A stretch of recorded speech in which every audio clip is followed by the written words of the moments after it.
ಅರಸೀಕೆರೆ ವಿಧಾನಸಭಾ ಕ್ಷೇತ್ರ ರಾಜಕೀಯ ಸಮರಕ್ಕೆ ಸಾಕ್ಷಿಯಾಗಿದೆ. ಈ ಕ್ಷೇತ್ರದ ಜನರ ನಿರೀಕ್ಷೆ ಏನಿದೆ? 2028ರ ಚುನಾವಣೆಗೆ ಯಾರು ಬಂದರೆ ಸೂಕ್ತ ಅಂತ ಹೇಳಿ ಕೇಳೋಣ ಬನ್ನಿ.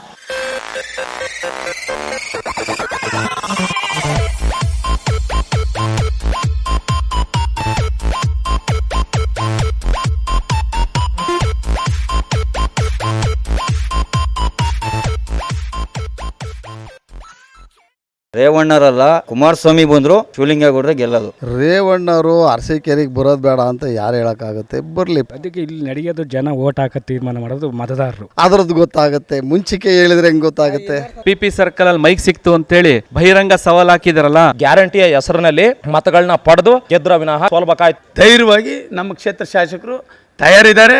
ಇವ್ರ ಗಂಡು ಸ್ಥಾನ ಈಗ ತೋರಿಸ್ಲಿ. ಈ ಕ್ಷೇತ್ರದಲ್ಲಿ ಮೈತ್ರಿ ಏನು ಅಷ್ಟು ಎಫೆಕ್ಟ್ ಮಾಡನಾರ್ದು. ಯಾರು ಬಂದರೂ ಅಷ್ಟೇ ಬೇಳೆಕಾಳು ಕೆಲಸ ಪಾಡಿಗೆ ಆದ್ರೆ ಹಂಗೆ ಇರ್ತವೆ, ಎಲ್ಲ ಪೆಂಡಿಂಗ್ ಬಿದ್ದಿರ್ತವೆ. ಯಾರು ಏನು ಉದ್ಧಾರ ಮಾಡ್ತಿಲ್ಲ ಅಷ್ಟೇ. ಆ ಕೃಷ ಖಾಲಿ ಮಾಡ್ಕೊಂಡು ದುಡ್ಡು ಮಾಡ್ಕೊಂತೀರ ಹೊರತು ಬಿಟ್ರೆ ಇನ್ನೇನು ಅಭಿವೃದ್ಧಿ ಆಗಿಲ್ಲ. ಜನಾಭಿಪ್ರಾಯ ಯಾರನ್ನಾರು ಗೆಲ್ಲಿಸ್ಬೋದು. 2028ರ ವಿಧಾನಸಭಾ ಚುನಾವಣೆಗೆ 2 ವರ್ಷಗಳು ಬಾಕಿ ಇರುವಾಗಲೇ ಅರಸೀಕೆರೆ ವಿಧಾನಸಭಾ ಕ್ಷೇತ್ರ ರಾಜಕೀಯ ಸಮರಕ್ಕೆ ಸಾಕ್ಷಿಯಾಗಿದೆ. ಒಂದು ಕಾಲದಲ್ಲಿ JDSನ ಭದ್ರಕೋಟೆಯಾಗಿದ್ದಂತಹ ಅರಸೀಕೆರೆ ಇಂದು ಕಾಂಗ್ರೆಸ್ನ ಆರ್ಭಟ ಜೋರಾಗಿರುವಂಥದ್ದು. ಈಗ ಹಾಲಿ ಶಾಸಕ ಶಿವಲಿಂಗೇಗೌಡ ಅಧಿಕಾರದಲ್ಲಿದ್ದು ಮೈತ್ರಿ ಅಭ್ಯರ್ಥಿ ರೇವಣ್ಣ ಅವರು ಸ್ಪರ್ಧೆ ಮಾಡೋದಾಗಿ ಹೇಳ್ತಿದ್ದಾರೆ. ಈ ಕ್ಷೇತ್ರದ ಜನರ ನಿರೀಕ್ಷೆ ಏನಿದೆ? 2028ರ ಚುನಾವಣೆಗೆ ಯಾರು ಬಂದರೆ ಸೂಕ್ತ ಅಂತ ಹೇಳಿ ಕೇಳೋಣ ಬನ್ನಿ. ಈಗ ಹಾಸನ ಜಿಲ್ಲೆ ರಾಜಕಾರಣದಲ್ಲಿ ನನಗೆ ಮಂತ್ರಿ ಸ್ಥಾನನ ಅವರು ಮೊದಲನೇ ಸಾರಿನೇ ಕೊಡಬೇಕಾಯಿತು. ನನ್ನನ್ನು ಮಂತ್ರಿ ಮಾಡ್ತೀವಿ ಅಂತಲೇ ಪಕ್ಷಕ್ಕೆ ಸೇರಿಸ್ಕೊಂಡಿದ್ರು, ಮಾತು ಕೊಟ್ಟಿದ್ದಾರೆ. ಏನೋ ಮೊದಲನೇ ಸಾರಿ ಆಗಲಿಲ್ಲ ಅಂತೇಳಿ ಹೇಳಿದ್ದಾರೆ. ಈಗ ಕೊಡ್ತಾರೆ ಅನ್ನೋ ನಿರೀಕ್ಷೆನಲ್ಲಿ ಇದ್ದೀವಿ. ಬಂದ ಮೇಲೆ ಜಿಲ್ಲೆಯ ನಾಯಕತ್ವ ನನಗೆ ಸಿಕ್ಕಿದ ಮೇಲೆ ಆಮೇಲೆ ಮಾತನಾಡೋಣ. ಈಗ ಸಿಗದಲ್ಲೇ ನಾನು ಹೆಂಗೆ ಮಾತಾಡೋಕ್ಕಾಗುತ್ತೆ? ಸರ್, ಈಗ ಇದು ಅರಸೀಕೆರೆ ವಿಧಾನಸಭಾ ಕ್ಷೇತ್ರ ಈಗ ರಾಜ್ಯದಲ್ಲಿ ಬರೀ ಸದ್ದು ಮಾಡ್ತಾ ಇದೆ.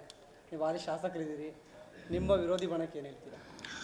ನಾನು ಯಾವ ನಮ್ಮ ವಿರೋಧಿ ಬಣಕ್ಕೂ ಅಲ್ಲ, ನನಗೆ ಯಾರು ವಿರೋಧಿ ಬಣ ಇದು ಅಂತ ನನಗೆ ಚಿಂತೆ ಇಲ್ಲ. ನನ್ನ ಕೆಲಸ ಉಂಟು, ನನ್ನ ಸಾಧನೆ ಉಂಟು, ನನ್ನ ಕೆಲಸಗಳು ಉತ್ತರ ಹೇಳ್ತವೆ. ನಾನು ಏನು ಕಾರ್ಯ ಮಾಡಿದ್ದೀನಿ, ಅರಸೀಕೆರೆಗೆ ಕೆಲಸ ಮಾಡಿದ್ದೀನಿ, ಆ ಕೆಲಸಗಳು ನಮ್ಮ ವಿರೋಧಿಗಳಿಗೆ ಉತ್ತರ ಹೇಳ್ತವೆ. ಸರ್, ಈಗ ಹಾಸನದಲ್ಲಿ ಜನತಾ ಕಾರ್ಯಕ್ರಮ ನಡೀತು. ಆ ಕಾರ್ಯಕ್ರಮ ಹೋಗಿ ನಿಮ್ಮ ವಿರುದ್ಧ ನಡೆದಂಗಿತ್ತು. ಇದ್ರ ಬಗ್ಗೆ ಏನು ಹೇಳ್ತೀರಿ? ಹಾಸನದಲ್ಲಿ ಒಂದು JDS ಜನತಾ ಕಾರ್ಯಕ್ರಮ ಮಾಡಿದ್ರು. ನನ್ನ ವಿರುದ್ಧ ಮಾಡಿದರೆ ನಾನು ದೊಡ್ಡ ಲೀಡ್ರ್ ಆದ್ನಲ್ಲ. ಈಗ ದೇಶದಲ್ಲಿ ಎಂತೆಂಥರೋ ಪಕ್ಷ ಬಿಟ್ಟು ಹೋಗ್ತಾರೆ. ಅದರಲ್ಲಿ ನಾನು ಒಂದು ಪಕ್ಷ ಬಿಟ್ಟು ಹೋಗಿದ್ದೀನಿ. ಯಾವುದೋ ನೈತಿಕವಾದಂಥ ಹೊಣೆಗಾರಿಕೆ ಹೊತ್ತು ಹೋಗಿದ್ದೀನಿ. ಹೋದ್ಮೇಲೆ ನನ್ನನ್ನೇ ಅದ್ರಲ್ಲಿ ಪ್ರಸ್ತಾಪ ಮಾಡ್ತಾರೆ ಅಂದರೆ ನಾನು ದೊಡ್ಡ ನಾಯಕ ಆದ್ನಲ್ಲ.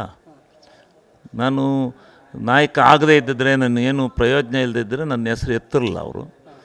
ಅವರಿಗೆ ಅದರಿಂದ ಏನೋ ಆಘಾತ ಆಗಿರ್ಬೋದು, ಏನೋ ಅದರಿಂದ ಅವರು ಆ ರೀತಿ ನನ್ನ ಬಗ್ಗೆ ಮಾತನಾಡಿದ್ದಾರೆ. ಹೌದು, ನಿಜ. ನಾನು ಹೋದ್ಮೇಲೆ ಕಾಂಗ್ರೆಸ್ ಯಾವತ್ತೂ ಪಾರ್ಲಿಮೆಂಟ್ ಗೆದ್ದಿರಲಿಲ್ಲ ಇಲ್ಲಿ.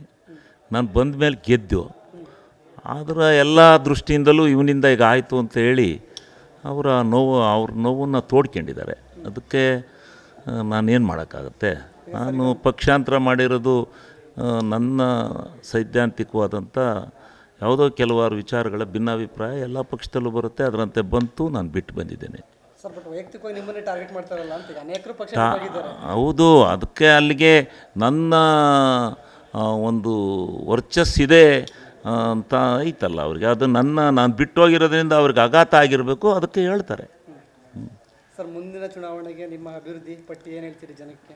ನಾನು ನನ್ನ ಕೆಲಸಗಳನ್ನು ಅಳತೆ ಮಾಡ್ತಾರೆ, ತೂಕ ಮಾಡ್ತಾರೆ. ಈ ಸಾರಿ 4 ಸಾರಿ ಗೆಲ್ಲಿಸಿದ್ದಾರೆ. ಮತ್ತು ಇವು ಕೂಡ ನನ್ನ ಅಭಿವೃದ್ಧಿ ಕೆಲಸಗಳಿಂದಲೇ ನಾನು ಈ ಕ್ಷೇತ್ರದಲ್ಲಿ ನನ್ನ ಎಲ್ಲ ವರ್ಗದ ಎಲ್ಲ ಜನತೆಯ ನನ್ನ ಒಂದು ಶಾಂತಿಯ ತೋಟವಾಗಿ 20 ವರ್ಷಗಳ ರಾಜಕೀಯ ಜೀವನದಲ್ಲಿ ತಗೊಂಡೋಗಿದ್ದೀನಿ. ಅದನ್ನು ನೋಡೇ ಜನ ನನ್ನ 4 ಸಾರಿ ಆಯ್ಕೆ ಮಾಡಿದ್ದಾರೆ. ಮುಂದೆಯೂ ಕೂಡ ಜನತೆಯ ಏನು ಹೇಳುತ್ತೆ ಜನತೆ, ಅದನ್ನು ಕೇಳ್ತೀನಿ. ಯಾಕೆ ಸರ್ ನಿಮ್ಮನ್ನು ಸದನದಲ್ಲಿ ಯಾವಾಗಲೂ ಟಾರ್ಗೆಟ್ ಮಾಡ್ತಾರೆ ಸರ್? ಸದನದಲ್ಲಿ ಟಾರ್ಗೆಟನ್ನು ಯಾಕೆ ಮಾಡ್ತಾರೆ ಅಂತ ನೀವು ಮಾಧ್ಯಮದವರೇ ಹೇಳಬೇಕು. ಯಾಕೆಂದರೆ ಯಾರೂ ಮಾತನಾಡದೇ ಇದ್ದಾಗ ನನಗೊಬ್ಬನಿಗೇ ಎದ್ದು ನಿಂತು ನನ್ನ ಭಾಷಣಕ್ಕೆ ಅಡ್ಡಿಪಡಿಸ್ತಾರೆ ಅಂದರೆ ಅದಕ್ಕೆ ಅವರಿಗೆ ನನ್ನ ಭಾಷಣದಿಂದ ನನ್ನ ಉತ್ತರದಿಂದ ನಾನು ಕೊಡೋವಂಥ ಚಾಟಿಯಿಂದ ಅವರ ಪಕ್ಷಕ್ಕೆ ಆಘಾತ ಆಗ್ಬೋದು. ಆ ಒಂದು ದೃಷ್ಟಿಯಿಂದ ಅವರು ಆ ರೀತಿ ಮಾಡ್ತಾರೆ ಅಂತ ನಾನು ತಿಳ್ಕೊಂಡಿದ್ದೀನಿ. ಕಳೆದ ಸಾರಿಯೂ ಕೂಡ ನೇಮಬಾಹಿರವಾಗಿ ಸದನದಲ್ಲಿ ಧರಣಿ ಮೇಲೆ ಇರಬೇಕಾದಂಥವ್ರು ಭೂಮಿ ಮೇಲೆ ಎದ್ದು ತಕತೈ ಅಂತೇಳಿ ಕುಣಿದಾಗ ಅವ್ಯಾಚ್ಯವಾಗಿ ನಿಂದನೆ ಮಾಡಿದರು, ಅನ್ಪಾರ್ಲಿಮೆಂಟ್ರಿನ ಉಪಯೋಗಿಸಿದರು. ಅವರು ಯಾವ ಅನ್ಪಾರ್ಲಿಮೆಂಟ್ರಿನ ಉಪಯೋಗಿಸಿದ್ರೋ ಅದಕ್ಕೆ ತಕ್ಕನಾಗಿ ನಾನು ಅನ್ಪಾರ್ಲಿಮೆಂಟ್ರಿ ಉಪಯೋಗಿಸ್ಬೇಕಾದಂಥ ಹಳ್ಳಿ ಭಾಷೆಯಲ್ಲಿ ಹಳ್ಳಿ ಜನದಲ್ಲಿ ಆ ಥರ ಅಸಭ್ಯವಾಗಿ ನಡೆದರಿಗೆ ಯಾವ ರೀತಿ ಹಳ್ಳಿ ಜನ ಮಾತಾಡ್ತಾರೆ ಅದನ್ನು ಕಠೋರವಾಗಿ ಹೇಳಿದ್ದೀನಿ.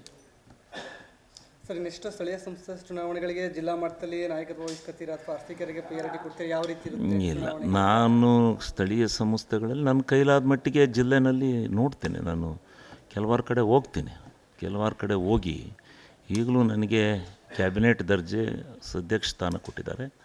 ನನ್ನ ಡ್ಯೂಟಿ ಇದೆ, ನಾನು ಕೆಲಸ ಮಾಡ್ತೀನಿ. ಸರಿ, ಸರ್ಕಾರ 1000 ದಿನ ಪೂರೈಕೆ ಆಗಿದೆ, ನೀವು ಶಾಸಕರಿದ್ದೀರಿ, ಏನು ಹೇಳ್ತೀರಿ? 1000 ದಿನ ಸುಗಮವಾಗಿ ಪೂರೈಸಿದ್ದಾರೆ. ಬಡವರಿಗೆ, ದೀನದಲಿತರಿಗೆ, ಎಲ್ಲ ವರ್ಗದ ಜನತೆಗೆ ಆಶಾದಾಯಕವಾದಂಥ ಈ ನಮ್ಮ ಗ್ಯಾರಂಟಿ ಯೋಜನೆಯನ್ನು ಕೊಟ್ಟಿದ್ದಾರೆ. ಹಣಕಾಸಿನ ವ್ಯವಸ್ಥೆಯಲ್ಲಿ ಕೇಂದ್ರ ಸರ್ಕಾರ ನಮಗೆ ನೀಡ್ತಿರ್ತಕ್ಕಂಥ ಕಿರುಕುಳ ಅದನ್ನು ಸರಿಪಡಿಸಿದರೆ ನಮ್ಮ ಕಾನೂನಾತ್ಮಕವಾಗಿ ಸಂವಿಧಾನಬದ್ಧವಾಗಿ ಬರಬೇಕಾದಂಥ ಹಣವನ್ನು ಕೇಂದ್ರ ಸರ್ಕಾರ ಬಿಡುಗಡೆ ಮಾಡಿದರೆ ನಮ್ಮ ರಾಜ್ಯ ಸರ್ಕಾರ ಇವಾಗಲೂ ಹಣಕಾಸಿನಲ್ಲಿ ಸುಭದ್ರವಾಗಿದೆ. ಹಣಕಾಸಿನ ಸುಭದ್ರತೆಯನ್ನು ಅಳಿಸಿ ರಾಜ್ಯ ಸರ್ಕಾರಕ್ಕೆ ಕೆಟ್ಟ ಹೆಸರು ತರಬೇಕು ಅನ್ನೋ ಒಂದೇ ಉದ್ದೇಶದಿಂದ ಕೇಂದ್ರ ಸರ್ಕಾರ ಈ ರೀತಿ ಹಣಕಾಸಿನ ಇಕ್ಕಟ್ಟಿಗೆ ಸಿಲುಕಿಸ್ತಕ್ಕಂಥ ಕೆಲಸವನ್ನು ಮಾಡ್ತಾಯಿದೆ. ಆದರೂ ಸಿದ್ದರಾಮಣ್ಣವರು ಎದೆಗುಂದಲೇ ಸುಸೂತ್ರವಾಗಿ 2.5 ವರ್ಷಗಳ ಕಾಲ ಬಜೆಟನ್ನು ಮಂಡನೆ ಮಾಡಿ ಸುಸೂತ್ರವಾಗಿ ಸರ್ಕಾರ ನಡೆಸ್ಕೊಂಡು ಬಂದಿದ್ದಾರೆ, ಇನ್ನೂ ಮುಂದೆ ನಡೆಸ್ತಾರೆ. ಅಂತಿಮವಾಗಿ ನಿಮ್ಮ ಕಾಂಗ್ರೆಸ್ ಕಾರ್ಯಕರ್ತರು, ಜಿಲ್ಲೆಯ ಕಾಂಗ್ರೆಸ್ ಕಾರ್ಯಕರ್ತರಿಗೆ ಏನು ಸಂದೇಶ ಕೊಡ್ತೀರಾ? ಇಲ್ಲ, ನಮ್ಮಲ್ಲೆಲ್ಲ ಕಾರ್ಯಕರ್ತರು ಒಂದಾಗಿದ್ದೀವಿ, ಒಗ್ಗೂಟಾಗಿದ್ದೀವಿ. ನಮ್ಮ MP ಅವರಿದ್ದಾರೆ ನಮ್ಮ ಜೊತೆಯಲ್ಲಿ ಬಲಕ್ಕೆ. ನಾವೆಲ್ಲ ಒಟ್ಟಿಗೆ ಸೇರಿ ಈ ಜಿಲ್ಲೆಯಲ್ಲಿ ಪಕ್ಷವನ್ನು ಸದೃಢ ಮಾಡ್ತೀವಿ. ಸ್ಥಳೀಯ ಸಂಸ್ಥೆಗಳಲ್ಲಿ ಭಾಳ ಪ್ರಮುಖ ಪಾತ್ರವನ್ನು ವಹಿಸಿ ಅಧಿಕಾರಕ್ಕೆ ತರ್ತಕ್ಕಂಥ ನಿಟ್ಟಿನಲ್ಲಿ ಪ್ರಾಮುಖವಾದಂಥ ಪಾತ್ರವನ್ನು ವಹಿಸಿ ಭಾಳ ಉತ್ತಮವಾದಂಥ ಫಲಿತಾಂಶ ಬರುವಂಥ ರೀತಿಯಲ್ಲಿ ಮಾಡ್ತೀವಿ. ಸರ್, ಈಗ ಒಳೇಶ್ವರ ಶಾಸಕರು ಅರ್ತಿಕೆರೆ ಕಡೆಗೆ ಬರ್ತಿಲ್ಲ ಸರ್, ಏನು ಸರಿ?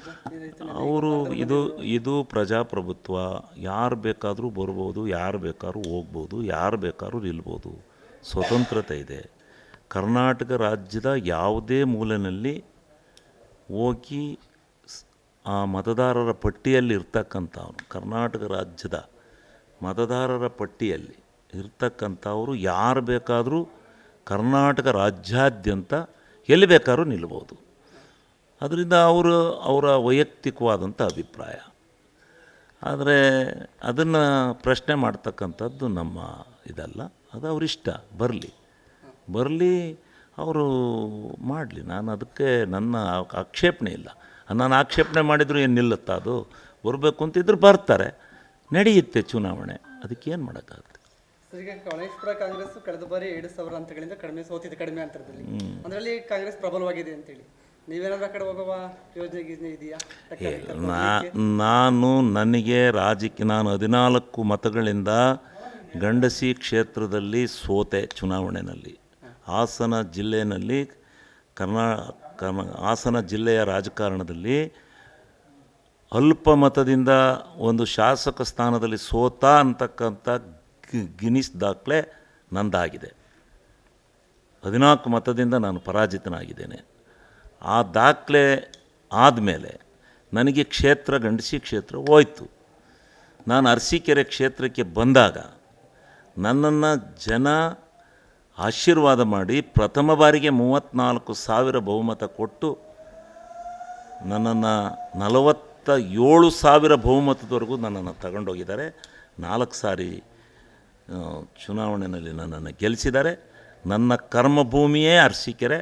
ನಾನು ಕರ್ಮಭೂಮಿ ಅರಸೀಕೆರೆಯನ್ನು ಬಿಟ್ಟು ನಾನೆಲ್ಲೂ ಅಲುಗಾಡೋದಿಲ್ಲ. ನಾನು ನನ್ನ ಅರಸೀಕೆರೆ ಜನತೆಯ ಋಣನ ಇನ್ನೂ ತೀರಿಸಬೇಕಾದಿದೆ. ನಾನು ಇನ್ನೂ ಪ್ರಾಮಾಣಿಕವಾಗಿ ನನ್ನ ಅರಸೀಕೆರೆ ತಾಲೂಕಿನ ಜನತೆಯ ಋಣವನ್ನು ತೀರಿಸ್ತಕ್ಕಂಥ ನಿಟ್ಟಿನಲ್ಲಿ ನನ್ನ ಪ್ರಮುಖ ಹೆಜ್ಜೆ, ನನ್ನ ಶಕ್ತಿ ಎಲ್ಲವನ್ನೂ ನಾನು ವಿನಿಯೋಗ ಮಾಡ್ತೇನೆ ಹೊರತು ನಾನು ಬೇರೆ ಕಡೆ ಅದರ ಚಿಂತಿಸಿಯೂ ನೋಡಲ್ಲ. ನಾನು ಅರಸೀಕೆರೆನಲ್ಲೇ ಪ್ರತಿನಿಧಿ. ಅವರು ಯಾವತ್ತೂ ನನ್ನ ಬೇಡ ಅಂತಾರೋ ಅಲ್ಲಿವರೆಗೆ ನಾನು ಅರಸೀಕೆರೆ ತಾಲೂಕಿನ ಜನತೆಯ ವಿಶ್ವಾಸಕ್ಕೆ ನಾನು ಪಾತ್ರ. ಅಲ್ಲೇ ನಾನು ನಿಲ್ಲೋದು. ನಾನು ಇನ್ನೆಲ್ಲೂ ನಿಲ್ಲಕ್ಕೆ ಹೋಗಲ್ಲ. ಸರ್, ಶೈಕ್ಷಣಿಕವಾಗಿ ಇಂಜಿನಿಯರಿಂಗ್ ಕಾಲೇಜು ಅನೇಕ ಅಭಿವೃದ್ಧಿಗಳನ್ನ ಮಾಡಿದ್ದೀರಿ. ಮುಂದಿನ ಗುರಿಗಳೇನಿದೆ ಸರ್ ನಿಮ್ಮ ಸರ್ಕಾರ? ನನ್ನ ಮುಂದಿನ ಗುರಿ ಅರಸೀಕೆರೆ ತಾಲೂಕಿಗೆ ಭಾಳ ಹಿಂದಿನ ನಾಯಕರುಗಳು, ಈ ಜಿಲ್ಲೆಯ ನಾಯಕರುಗಳು ಅರಸೀಕೆರೆಗೆ ಯಾವುದೇ ಕಾರಣಕ್ಕೆ ನದಿ ಮೂಲದ ನೀರು ಬರೋದಿಲ್ಲ, ಚಾನಲ್ ಬರೋದಿಲ್ಲ, ಇಲ್ಲಿ ನದಿ ಮೂಲದ ನೀರು ಬರಲಿಕ್ಕೆ ಸಾಧ್ಯ ಇಲ್ಲ ಅಂತಕ್ಕಂಥ ಒಂದು ವಾದವನ್ನೇನು ಮಂಡಿಸ್ತಾಯಿದ್ರು ಅದನ್ನು ತೆಗೆದಾಕಿ ಇವತ್ತು ಇಡೀ ಅರಸೀಕೆರೆ ತಾಲೂಕಿಗೆ ಯಾವ್ಯಾವುದೋ ಮೂಲದಿಂದ ಕೆರೆಗಳನ್ನು ತುಂಬಿಸ್ತಕ್ಕಂಥ ಕೆಲಸಕ್ಕೆ ಕೈ ಹಾಕಿದ್ದೇನೆ. ಅದನ್ನು ಪೂರ್ಣಗೊಳಿಸಿ ಅರಸೀಕೆರೆ ತಾಲೂಕಿಗೆ ಕೆರೆಗಳನ್ನು ತುಂಬಿಸ್ತಕ್ಕಂಥದ್ದು ನನ್ನ ಪ್ರಮುಖವಾಗಿರ್ತಕ್ಕಂಥ ಹೆಜ್ಜೆ. ಆ ದೃಷ್ಟಿನಲ್ಲಿ ನನ್ನ ಪ್ರಾಮಾಣಿಕವಾದಂಥ ಹೋರಾಟ ಮಾಡ್ತೇನೆ. ನಾವು ಆ್ಯಕ್ಟಿವ್ ಅನ್ನೋದಕ್ಕಿಂತ ಹೆಚ್ಚಾಗಿ ದಿನನಿತ್ಯ ಬೆಳಗ್ಗೆ 5:30 ಎದ್ದರೆ ಪತ್ರಿಕೆ ಓದ್ತಾನೆ ಜನ ಬರೋದಕ್ಕೆ ಶುರು ಆಗ್ತಾರೆ. ಬಂದಂಥವ್ರ ಸಂಕಷ್ಟಗಳನ್ನ ಕೇಳಿ ನಮ್ಮ ಕೈಲಾದಂಥ ಸಹಕಾರವನ್ನು ಸಹಾಯ ಮಾಡ್ತಾ ಒಟ್ಟು ನಮ್ಮ ಚಟುವಟಿಕೆ ಬೆಳಗಿನಿಂದ ರಾತ್ರಿ 12:30, ಒಂದೊಂದು ದಿನ 1 ಗಂಟೆ ಈ ರೀತಿಯಲ್ಲಿ ನಮ್ಮ ಚಟುವಟಿಕೆ ನಡೀತಾ ಇದೆ. ನಿತ್ಯ ನಮ್ಮ ಕೆಲಸ ನಾವು ಮಾಡ್ತಾಯಿದ್ದೀವಿ, ಜನಗಳ ನಡುವೆ ಇದ್ದೀವಿ. ಪ್ರತಿ ಪಂಚಾಯತಿಲಿ, ಪ್ರತಿ ಬೂತಲ್ಲಿ ಬರ್ತಕ್ಕಂಥ ಗ್ರಾಮಗಳಲ್ಲಿ ನಮ್ಮ ಕಾರ್ಯಕರ್ತರ ಪಡೆ ಬಲವಾಗಿದೆ. ನಾವೊಂದು ಏನಾದರೂ ಒಂದು ಕಾರ್ಯಕ್ರಮ, ಮತ್ತೊಂದು ಅಥವಾ ಯಾವುದಾದ್ರು ಒಂದು ಪ್ರತಿಭಟನೆ, ಒಂದು ಸಂಘಟನಾತ್ಮಕ ವಿಷಯ ಅಂತೇಳಿ ಕರೆದ್ರೂ ಕೂಡ, ಕಾರ್ಯಕರ್ತರ ಸಭೆ ಅಂತ ಕರೆದ್ರೂ ಕೂಡ ಕಿಕ್ಕಿರಿದು ನಮ್ಮ ಕಾರ್ಯಕರ್ತರ ಪಡೆ ಸೇರಿ ನಿರ್ಣಾಯಕವಾದಂಥ ಹೋರಾಟ ಮಾಡೋದಕ್ಕೆ ನಾವು ಸಜ್ಜಾಗಿದ್ದೇವೆ. ಇಷ್ಟರಲ್ಲೇ ತಾಲೂಕಿನ ಭಾಳ ಜ್ವಲಂತ ಸಮಸ್ಯೆ ಬಗರುಕುಂ ಹೋರಾಟವನ್ನು ನಮ್ಮೆಲ್ಲ ಕಾರ್ಯಕರ್ತರು ನಾವು ಎಲ್ಲ ಸೇರಿ ರೈತರಿಗೆ ಯಾವ ಬಗರುಕುಂನಿಂದ ಒಂದು ಬೆಳೆ ಸಾಲ ತೊಗೊಳ್ಳಿಕ್ಕೆ ಸಾಧ್ಯ ಇಲ್ಲ, ಪಾಣಿ ಇಲ್ಲದೆ ನಫೆಡ್ ಕೇಂದ್ರಕ್ಕೆ ರಾಗಿ ಬಿಡೋದಕ್ಕೆ ಸಾಧ್ಯ ಆಗ್ತಾಯಿಲ್ಲ, ಅತಿವೃಷ್ಟಿ ಅನಾವೃಷ್ಟಿಯಾಗಿ ಹಾನಿಯಾದರೆ, ಬೆಳೆ ಕಳ್ಕೊಂಡ್ರೆ ಅದಕ್ಕೆ ವಿಮೆ ಮಾಡಿಸ್ಕೊಳಕ್ಕಾಗ್ತಾಯಿಲ್ಲ, PM ಕಿಸಾನ್ ಸಮ್ಮಾನ್ ತೊಗೊಳಕ್ಕಾಗ್ತಾಯಿಲ್ಲ. ಆ ರೈತರ ಸಂಕಷ್ಟಗಳನ್ನ ಪರಿಹರಿಸೋ ನಿಟ್ಟಿನಲ್ಲಿ ನಮ್ಮೆಲ್ಲ ಕಾರ್ಯಕರ್ತರು ಇನ್ನೇನು ಕೆಲವೇ ದಿನಗಳಲ್ಲಿ ಒಂದು ಭಾಳ ದೊಡ್ಡ ಹೋರಾಟವನ್ನು ನಾವು ಕೈಗೆ ತಗೊಳ್ಳೋರಿದ್ದೇವೆ. ಅದರ ನಂತರ ನೀರಾವರಿ ಸಂಬಂಧಪಟ್ಟಂತೆ ನಾವು ಗ್ರಾಮಗಳಿಗೆ ತೆರಳಿ ಅದನ್ನು ಜಾಗೃತಿ ಮಾಡಿ, ಈಗಾಗಲೇ ಮಾನ್ಯ ಶಾಸಕ KM ಶಿವಲಿಂಗೇಗೌಡರು ಈಗಾಗಲೇ 3ನೇ ಬಾರಿ ಗೃಹ ಮಂಡಳಿಯ ಮಂತ್ರಿ ದರ್ಜೆ ಸ್ಥಾನಮಾನದ ಅಧ್ಯಕ್ಷರು, 4ನೇ ಬಾರಿ ಶಾಸಕರು. ಅವರ ಸಾಧನೆ ಏನು ಅಂತ ತೆರೆದು ನೋಡಿದ್ರೆ ಅದು ಶೂನ್ಯ. ನೀವು ಬಹುಶಃ ಜಗಜ್ಯೋತಿ ಬಸವೇಶ್ವರರ ಪುತ್ಥಳಿ ಹೆಸರಿನಲ್ಲಿ ಇವರು ಮಾಡಕ್ಕೆ ಹೊರಟಂಥ ರಾಜಕಾರಣ, ರಾಣಿ ಚೆನ್ನಮ್ಮನ ಮಾನಸ ಪುತ್ರ ಬಲಗೈ ಬಂಟರಾಗಿದ್ದಂಥ ಮಾನ್ಯ ಸಂಗೊಳ್ಳಿ ರಾಯಣ್ಣ ಅವರು ಎಲ್ಲ ವರ್ಗಗಳಿಗೆ ಯಾರು ಈ ಭಾರತ ದೇಶದಲ್ಲಿ ಸ್ವತಂತ್ರ ಭಾರತದಲ್ಲಿ ಜೀವನ ಮಾಡ್ತಾಯಿದ್ದಾರೆ ಅದಕ್ಕೆ ಮೊಟ್ಟ ಮೊದಲು ನನಗಿರೋ ಮಾಹಿತಿ ಪ್ರಕಾರ ಬ್ರಿಟಿಷ್ ವಿರುದ್ಧ ಖಡ್ಗ ಇರಿದಂಥ ಸಂಸ್ಥಾನ ಅದು ಕಿತ್ತೂರು ರಾಣಿ ಚೆನ್ನಮ್ಮ. ಸಂಘಟಿತ ಹೋರಾಟವನ್ನು ಮಾಡಿದಂಥವ್ರು ಸಂಗೊಳ್ಳಿ ರಾಯಣ್ಣ. ಅಂಥ ಮಹನೀಯರ ಪುತ್ಥಳಿಗಳ ವಿಷಯದಲ್ಲಿ ಕೀಳುಮಟ್ಟದ ರಾಜಕಾರಣ ಮಾಡ್ತಾ, ಅಲ್ಲಿಗೆ ಶಿವಲಿಂಗೇಗೌಡರಿಗೆ ಜನರ ವಿಶ್ವಾಸ ಸಂಪೂರ್ಣ ಎಲ್ಲೋ ಒಂದು ಕಡೆ ಡ್ಯಾಮೇಜ್ ಆಗಿ, ಹಾನಿಗೊಳಗಾಗಿ ಯಾವುದ್ಯಾವುದೋ ಹೊಸ ವಿಷಯಗಳನ್ನ ಹುಡುಕುವಂಥ ಪ್ರಯತ್ನ ಮಾಡ್ತಾಯಿದ್ದಾರೆ. ಬಿಟ್ಟರೆ ನಮ್ಮ ಅರಸೀಕೆರೆನಲ್ಲಿ ಅಭಿವೃದ್ಧಿಗೆ ಮತ್ತು ಅರಸೀಕೆರೆಯ ಜನಗಳ ಸಂಕಷ್ಟಕ್ಕೆ ಸ್ಪಂದಿಸೋದ್ರಲ್ಲಿ ಸಂಪೂರ್ಣವಾಗಿ ಶಿವಲಿಂಗೇಗೌಡರ ವೈಫಲ್ಯ ಎದ್ದು ಕಾಣ್ತಾ ಇದೆ. ಮಂತ್ರಿ ಆಗಲೇಬೇಕು ಅನ್ನೋ ಹಠದಲ್ಲಿ ಮಂತ್ರಿ ಆಗದೇ ಇದ್ದ ಕಾರಣಕ್ಕೆ ಸ್ವಲ್ಪ ಮಾನಸಿಕ ಸ್ಥಿಮಿತವನ್ನು ಕೂಡ ಅವ್ರು ಕಳ್ಕೊಂಡಿದ್ದಾರೆ. ನನಗಿರೋ ಮಾಹಿತಿ ಪ್ರಕಾರ ಪದೇ ವೈದ್ಯರ ಹತ್ರ ಕೂಡ ತೋರಿಸ್ಕೊಳ್ತಾ ಇದ್ದಾರೆ ಅಂತೇಳಿ ಒಂದು ಮಾಹಿತಿ ಕೂಡ ನನಗಿದೆ. ಆ ಸತ್ಯಾಂಶಗಳೇನು ಅಂತೇಳಿ ಪೊಲೀಸ್ ಇಲಾಖೆನೂ ಕೂಡ ಅವರ ಕೆಲವೊಂದು ಹೇಳಿಕೆಗಳ ಬಗ್ಗೆ ಭಾಳ ಆತಂಕವನ್ನು ವ್ಯಕ್ತಪಡಿಸಿದ್ದಾರೆ. ಬಾಂಬ್ ಹಾಕಿಸ್ತೀನಿ, ಅದೆಲ್ಲೋ ಚೂರಿ ಹಾಕಿಸ್ತೀನಿ, ಆಮೇಲೆ ಸದನದಲ್ಲಿ ಮೊನ್ನೆ ಮಾತಾಡಿದ್ರು, ನೀನು ಹೆಂಡ್ತಿನ ಮುಂದೆ ಬಿಡ್ಕೊಂಡು ನೀನು ಅದೆಲ್ಲ ಹಳ್ಳಿ ಭಾಷೆ. ನಮ್ಮ ಅರಸೀಕೆರೆ ಜನ ಆ ಥರ ಎಲ್ಲ ಮಾತಾಡಲ್ಲ. ಈ ಮನುಷ್ಯಂಗೆ ಏನು ಮಾತಾಡಬೇಕು ಅನ್ನೋವಂಥ ಒಂದು ಪ್ರಜ್ಞೆನೇ ಕಳ್ಕೊಂಡು ಪಾಪ ಶಿವಲಿಂಗೇಗೌಡರ ಬಗ್ಗೆ, ಅವರ ಆರೋಗ್ಯದ ಬಗ್ಗೆ ಕ್ರಮ ತಗೊಳ್ಬೇಕು ಅಂತೇಳಿ ನಮ್ಮ ಕಾಳಜಿ. ಅರಸೀಕೆರೆ ಜನತೆ ಈಗಾಗಲೇ ಬೇಸತ್ತಿದ್ದಾರೆ ಶಿವಲಿಂಗೇಗೌಡರ ನಡವಳಿಕೆಯಿಂದ. ಮನೆಗೆ ಹೋದವ್ರನ್ನು ಚೀತು ಅನ್ನೋದು, ಕೆಟ್ಟದಾಗಿ ಮಾತಾಡಿಸೋದು, ಇದೆಲ್ಲದಕ್ಕೂ ಕೂಡ ಉತ್ತರ ಕೊಡೋದಕ್ಕೂ ಜನ ಕೂಡ ಕಾಯ್ತಿದ್ದಾರೆ, ನಾವು ಕೂಡ ಕಾಯ್ತಿದ್ದೇವೆ. ಸರ್, ಈಗ ಚುನಾವಣೆಗೆ ಇನ್ನೂ 2 ವರ್ಷ ಬಾಕಿ ಇದೆ, ಆದರೆ ಅರಸೀಕೆರೆ ಈಗಲೇ ಹೈ ವೋಲ್ಟೇಜ್ ಕ್ಷೇತ್ರ, ಕಾರಣ ಏನು ಸರ್? ಹೈ ವೋಲ್ಟೇಜ್ ಕ್ಷೇತ್ರ ಅಂದರೆ ಇಲ್ಲಿ ವಿರೋಧ ಪಕ್ಷ ಪ್ರಬಲವಾಗಿದೆ.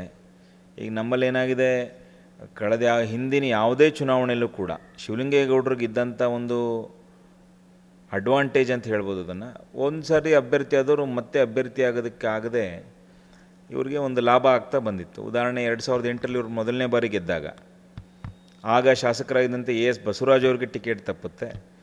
ಆ ನಂತರ ನಡೆದಂಥ ಚುನಾವಣೆಯಲ್ಲಿ ಇವರು ಗೆಲ್ತಾರೆ. 2013ರಲ್ಲಿ ಮಾನ್ಯ ಮಾಜಿ ಸಚಿವರಂತ ಗಣಸಿ ಶಿವರಾಮಣ್ಣವ್ರು ಸ್ಪರ್ಧೆ ಮಾಡ್ತಾರೆ. ಅವರು ಕೂಡ ಆ ನಂತರಲ್ಲಿ ಸ್ಪರ್ಧೆ ಮಾಡೋದಿಲ್ಲ. ಅದಾದ ನಂತರ 2018ರಲ್ಲಿ ಸ್ಪರ್ಧೆ ಮಾಡಿದಂಥವ್ರು ಮತ್ತೆ 2023ಕ್ಕೆ ಇರಲಿಲ್ಲ. ಆದರೆ ನಾವು 2023 ಚುನಾವಣೆಯಲ್ಲಿ ಸೋತರೂ ಕೂಡ ನಾವೇನು ಕ್ಷೇತ್ರವನ್ನು ಬಿಡದೆ ಅಹಿರ್ನಿಶಿ ಕ್ಷೇತ್ರದಲ್ಲಿ 24x7 ನಾವೇನು ಹೋರಾಟವನ್ನು ಮಾಡ್ತಾಯಿದ್ದೀವಿ, ಅದನ್ನು ಜನ ಗುರುತಿಸಿದ್ದಾರೆ.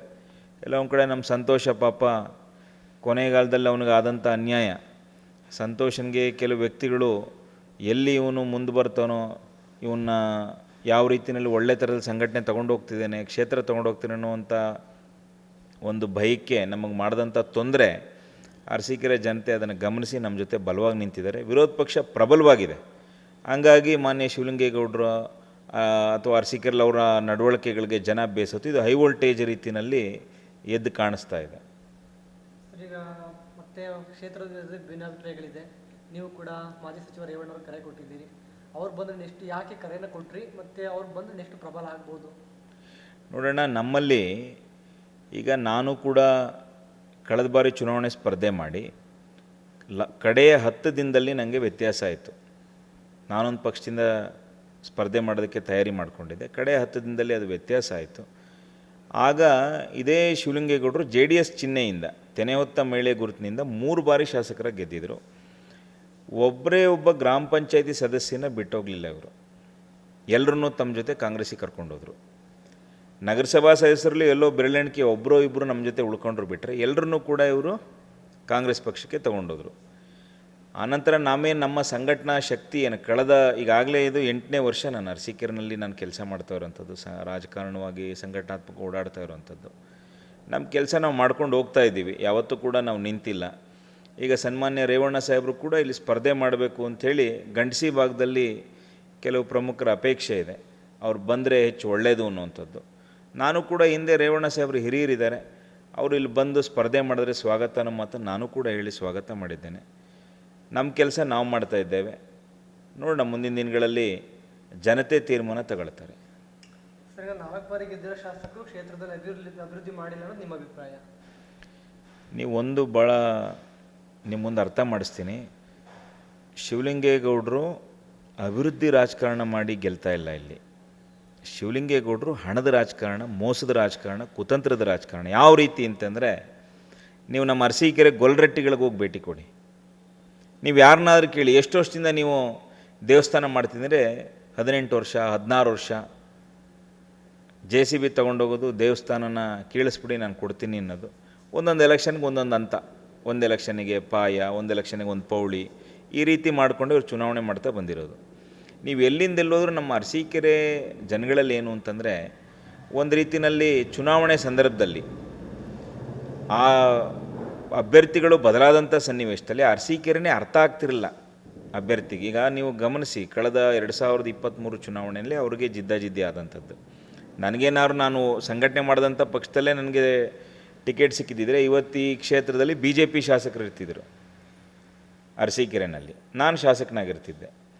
ಆದರೆ ಹಿಂದಿನ ಚುನಾವಣೆ ತಗೊಳ್ಳಿ 2018ರಲ್ಲಿ, ಆವಾಗಲೂ ಕೂಡ ಚುನಾವಣೆ ಬಂದಂಥವರೆಲ್ಲ ಆಗ 15 ದಿನ 20 ದಿನದಲ್ಲಿ ಬಂದು ಸ್ಪರ್ಧೆ ಮಾಡಿದ್ದು. 15 ದಿನ.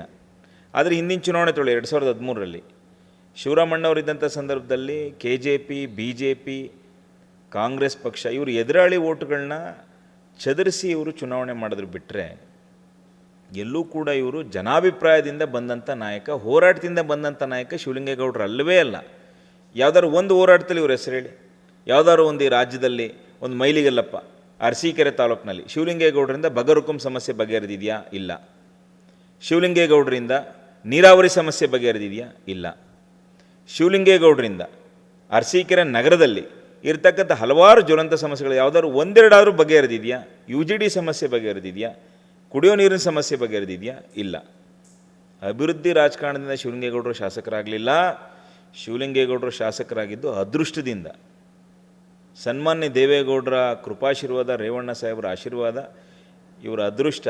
ಬಹುಶಃ ಶಿವಲಿಂಗೇಗೌಡರು ಹೇಳ್ಕೊಂಡಂಗೆ ಅವರ ತಂದೆ ಸಾಲುಕುಂಟೆ ಮಂಜೇಗೌಡರು ಒಬ್ಬ ಒಳ್ಳೆ ರೈತರು. ಅವರೇ ಹೇಳೋದು ಸಾಲು ಹೊಡೆಯೋದ್ರಲ್ಲಿ ಭಾಳ ಫೇಮಸ್ಸು. ಇವತ್ತು ಅವರೇ ಹೇಳ್ಕೊಂಡ್ರು. ನಾನು ಅವ್ರ ಕಾಯಕದ ಬಗ್ಗೆ ನಾನು ಮಾತಾಡೋಲ್ಲ, ಅಷ್ಟು ಚಿಕ್ಕವ ನಾನಲ್ಲ.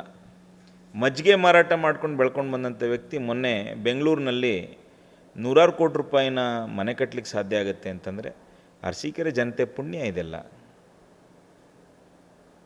ಸರ್, ಈಗ ಮೈತ್ರಿ ನಿಮಗೆ ಯಾವ ರೀತಿ ಬೆಂಬಲ ಕೊಟ್ಟಿದೆ ಸರ್? ಈಗ ನೋಡೋಣ, ನಮ್ಮ ಅರಸೀಕೆರೆ ತಾಲೂಕಿನಲ್ಲಿ ಬೇರೆ ಕ್ಷೇತ್ರಗಳ ರೀತಿ ಅಲ್ಲ ಇದು. ಅರಸೀಕೆರೆ ಭಾಳ ಒಂದು ರಾಜಕೀಯವಾಗಿ ಪ್ರಜ್ಞಾವಂತಿಕೆ ಇರತಕ್ಕಂಥ ಒಂದು ವಿಧಾನಸಭಾ ಕ್ಷೇತ್ರ. ಇಲ್ಲಿ ಎಲ್ಲ ಸಮಾಜ ವರ್ಗಗಳು ತಮ್ಮದೇ ಆದಂಥ ಒಂದು ಹಿಡಿತವನ್ನು, ಯಾವುದೋ ಒಂದು ಜಾತಿ ಜನಾಂಗ ಇಲ್ಲಿ ಪ್ರಾಬಲ್ಯ ಇಲ್ಲ. ಎಲ್ಲ ಸಮಾಜಗಳು ಹಿಡಿತ ಸಾಧಿಸಿವೆ. ಆದರೆ ಚುನಾವಣೆ ಸಂದರ್ಭದಲ್ಲಿ ಬುದ್ಧಿವಂತಿಕೆಯಿಂದ ಮತ ಹಾಕುವಂಥ ಯೋಚನಾ ಶಕ್ತಿ ಎಲ್ರಿಗೂ ಇದೆ. ಅರಸೀಕೆರೆನಲ್ಲಿ ಯಾವ ಕಾರಣಕ್ಕೂ ಕೂಡ ಮುಂಬರ್ತಕ್ಕಂಥ ದಿನಗಳಲ್ಲಿ BJP ಇರ್ಬೋದು, JDS ಇರ್ಬೋದು, ಕಾಂಗ್ರೆಸ್ ಪಕ್ಷ ಇರ್ಬೋದು, ಈಗಾರು ಹೊಸ್ದಾಗಿ JDU ಪಕ್ಷ ಬೇರೆ ಮಾಡ್ತೀವಿ ಅಂದರೆ ಅವರು ಸೇರಿ ಎಲ್ಲ ಪಕ್ಷಗಳ ಕಾರ್ಯಕರ್ತರು ಕೂಡ ಒಂದು ಅನ್ನಿಸ್ತಾ ಇದೆ, ಶಿವಲಿಂಗೇಗೌಡರಿಗೆ ಅಹಂಕಾರ ಜಾಸ್ತಿ ಆಗಿದೆ, ಅಧಿಕಾರದ ಮದ ಪಿತ್ತ ನೆತ್ತಿಗೇರಿದೆ. ಈ ಮನುಷ್ಯನಿಗೊಂದು ಸರ್ತಿ ಸಾಕು, ನಾವು ಮನೇಲಿ ಕೂರಿಸ್ಬೇಕು ಅನ್ನೋ ಭಾವನೆ ಕಾಂಗ್ರೆಸ್ ಪಕ್ಷದ ಕಾರ್ಯಕರ್ತರಲ್ಲೇ ಇದೆ. ನೀವು BJP, JDS, JDU ಬಿಡಿ, ಕಾಂಗ್ರೆಸ್ ಪಕ್ಷದ ಕಾರ್ಯಕರ್ತರಲ್ಲೇ ಭಾವನೆ ಇದೆ. ನಡೀತಾ ಇದೆ ಸರ್. ಇದು ಕ್ಷೇತ್ರದ ಜನಕ್ಕೆ ಈಗ 17 ವರ್ಷದ ನಂತರ ಎಲ್ಲ ಮತದಾರರು ಕಣ್ಣು ತೆರೆದಿದ್ದಾರೆ. ನಾವು ಎಂಥ ತಪ್ಪು ಮಾಡಿ ಎಂಥ ಒಬ್ಬರು ಪ್ರಜೆಗೆ ನಾವು ಆರಿಸಿ ವಿಧಾನಸೌಧದಲ್ಲಿ ನಮ್ಮ ಅರಸೀಕೆರೆ ಕ್ಷೇತ್ರ ಮತದಾರರ ಮರ್ಯಾದೆ ಬೀದಿ ಪಾಲಾಗಿದೆ ಅನ್ನೋದು ಈಗ ಗೊತ್ತಾಗಿದೆ ಸರ್ ನಮ್ಮ ಕ್ಷೇತ್ರದ ಜನಕ್ಕೆ. ಹಾಗಾಗಿ 2028 ಮೇ ಚುನಾವಣೆಯಲ್ಲಿ ಖಂಡಿತವಾಗಲೂ ಇದಕ್ಕೆ ತಕ್ಕ ಉತ್ತರ ಮತ್ತು ಪಾಠ ಸಿಗುತ್ತೆ ಅಂತ ಅಂದ್ಕೊಂಡಿದ್ದೀನಿ ಸರ್. ಈಗ ಹಾಲಿ ಶಾಸಕರು ಮಂತ್ರಿ ಆಗ್ತೀನಿ ಅಂತ ಇದ್ರ ಬಗ್ಗೆ ನಿಮ್ಮ ಒಪಿನಿಯನ್? ಸರ್, ಅವರು ಪಕ್ಷಕ್ಕೆ ಬಿಟ್ಟಂಥ ವಿಚಾರ.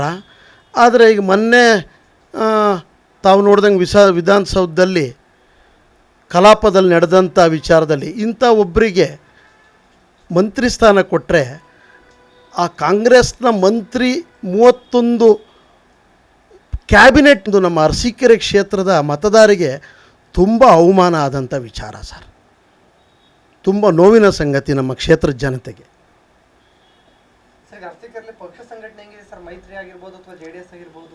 ಸರ್, ಪಕ್ಷ ಸಂಘಟನೆ ನೋಡಿ, ನಮ್ಮ ಏನು JDS BJP ಅಂದರೆ ಇವರು JDSಲ್ಲಿದ್ದಂಥವ್ರಿಗೆ ಆ ಮೇಲೆ ವರ್ಗದ ಏನು ಲೀಡರ್ ಸೋ ಕಾಲ್ಡ್ ಇದ್ದರು ಅವ್ರಿಗೆ ನಾನು ಪಕ್ಷ ಬಿಡಲ್ಲ, ನಾನು ಇಲ್ಲೇ ಇರ್ತೀನಿ ಅಂತ ಆಣೆ ಪ್ರಮಾಣಗಳು ಮಾಡಿದರು. ಆಣೆ ಪ್ರಮಾಣ ಮಾಡೋದು ಇವರಿಗೆ ಭಾರಿ ಸುಲಭವಾದಂಥ ವಿಚಾರ. ಅವರು ಓವರ್ ಕಾನ್ಫಿಡೆಂಟಾಗಿ ಇವರು ಕ್ಷೇತ್ರ ಬಿಡಲ್ಲ ಅಂತ ಅವರು ಸಂಘಟನೆ ಕಮ್ಮಿ ಇದ್ದರು.